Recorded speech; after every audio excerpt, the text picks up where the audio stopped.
Quand j'applique des matières à des surfaces, si mes éléments sont dessinés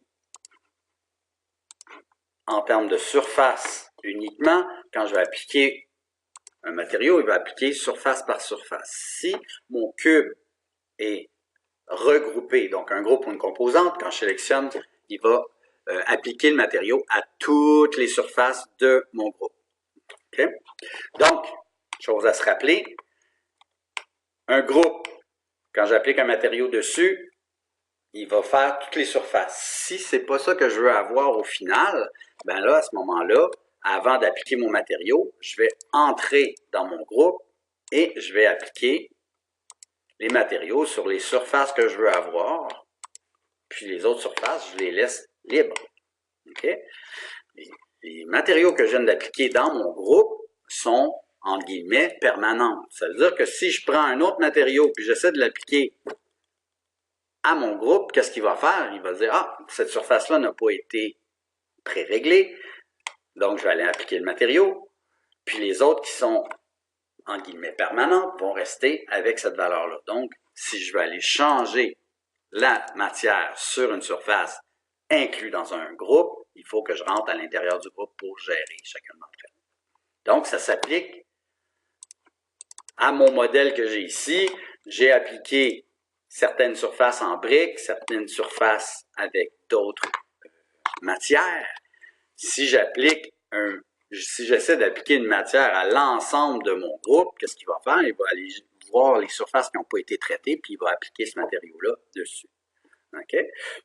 Donc, n'oubliez pas que votre groupe est éditable, et là, à ce moment-là, je vais aller changer la matière sur les différentes surfaces à l'intérieur.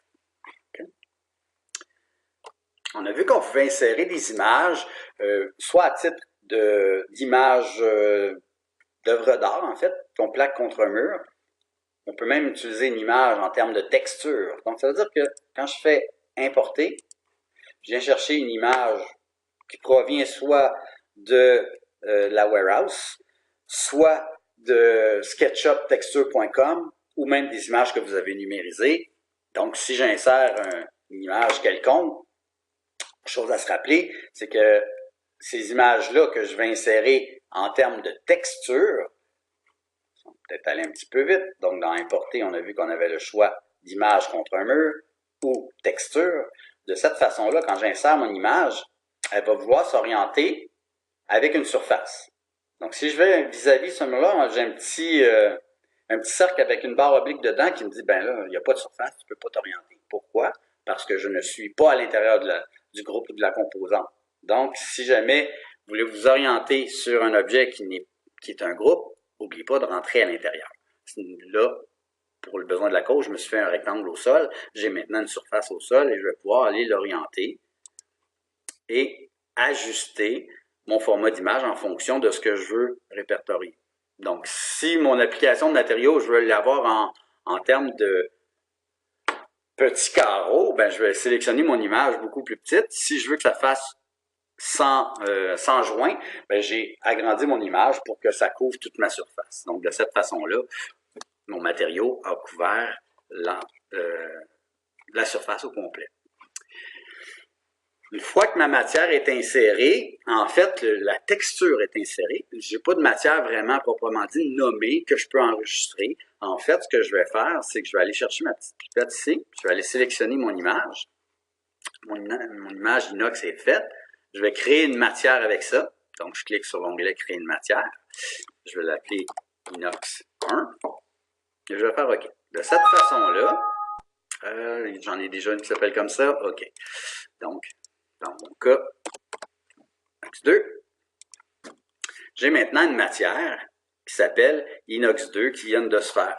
Okay? Donc, ça veut dire que cette image-là, ou plutôt cette matière-là, je vais pouvoir l'enregistrer sous une librairie que je me suis fait. Donc, j'ai fait un répertoire texture dans lequel j'ai fait des rubriques métaux, peinture, etc.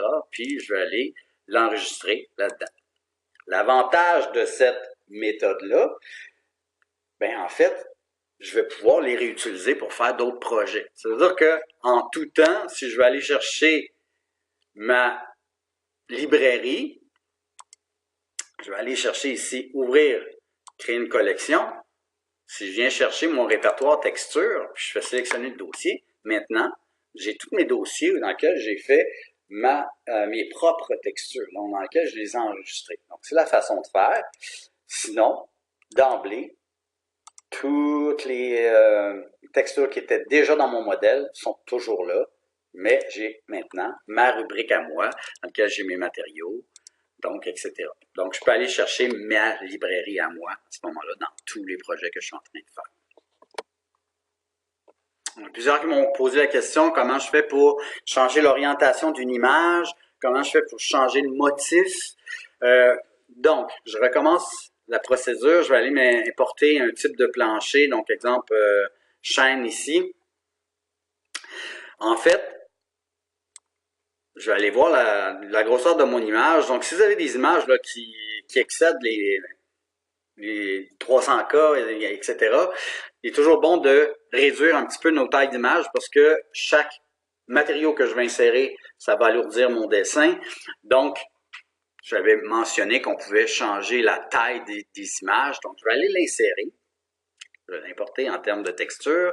Je vais faire comme tantôt. Je vais l'insérer ici au plancher. Là, on s'aperçoit qu'elle est immense.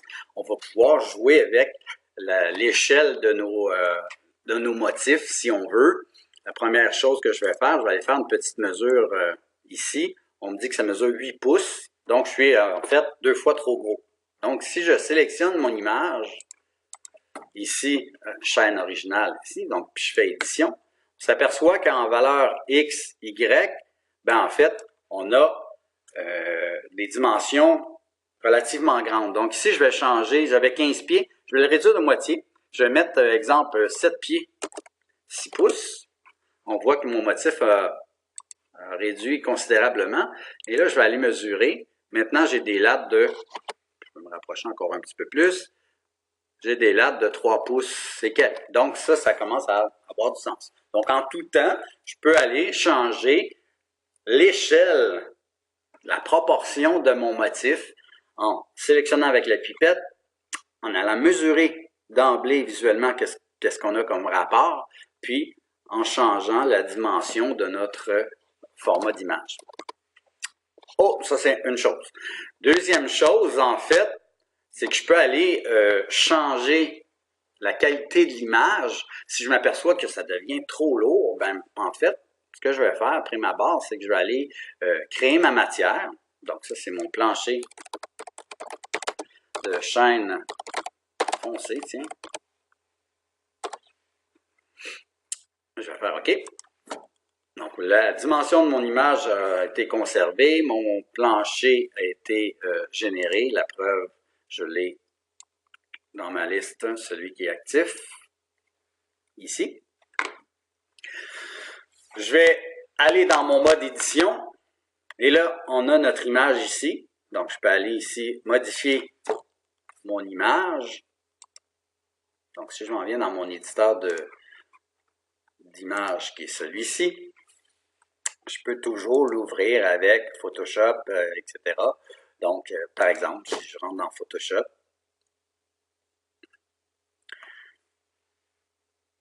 donc une fois à l'intérieur de mon image Photoshop, je peux toujours réduire la taille de l'image. Donc, en regardant la taille d'image, on s'aperçoit que, bon, on a une image, si on prend une proportion en pouces, juste pour voir, là, on a une image qui mesure, c'est une feuille 11 par 17, à peu près à 100 points ou 72 points par pouce.